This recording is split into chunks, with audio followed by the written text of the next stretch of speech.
life is, I mean, it's precious and everything can change so instantly. Another story we're following tonight. 2 men are being honored for an incredible act of heroism in Fernandina Beach. Joshua Curtis died after trying to rescue his son and niece after they became trapped in a rip current back in April. A bystander, Lance Jones, jumped in to help save them.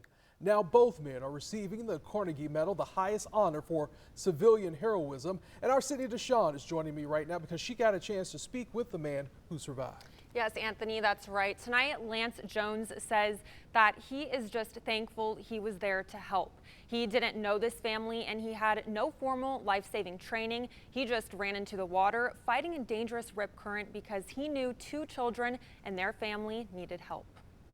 It started as just another evening out in April for Lance Jones and his family. That night, my daughter, who's 11, was adamant if we were going on a walk, we were going to the beach. About 10 minutes into that walk, everything changed. A frantic stranger ran up to them. She said, the kids are in the water. I think they need help. And I look out and I see a girl, about 100 yards offshore that's flailing. And I looked at my wife and she's like, yeah, go. Without thinking twice, he threw his keys and phone and ran straight into the water. She grabbed onto me and I immediately went under. I got to get her to calm down. So I said, what's your name? She said, Raylan. I said, Raylan, I need you to help me. Just kick and we'll swim in. Once he got 9-year-old Raylan close to shore, panic set in again. She was like, my cousin, and was pointing back out. Jones turned around and swam back out, this time towards 6-year-old Owen and his dad, Joshua Curtis. And as I got closer, I realized that the gentleman, Joshua, who passed away, was already kind of face down in the water. I got up to Owen.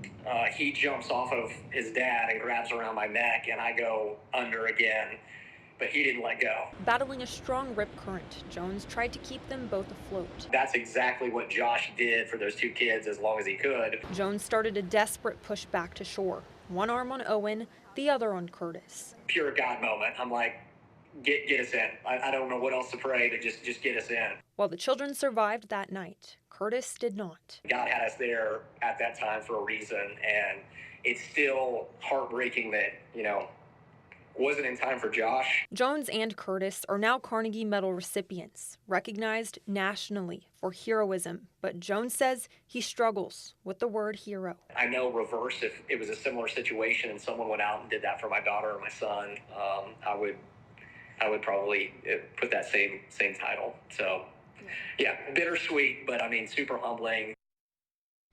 Now, Curtis was just 38 years old, an Army veteran who had already lived a life of service long before that day in the water. He earned both the Purple Heart and the Bronze Star for his bravery in combat. You can find more on his story and how to help support his family on our website. That's firstcoastnews.com.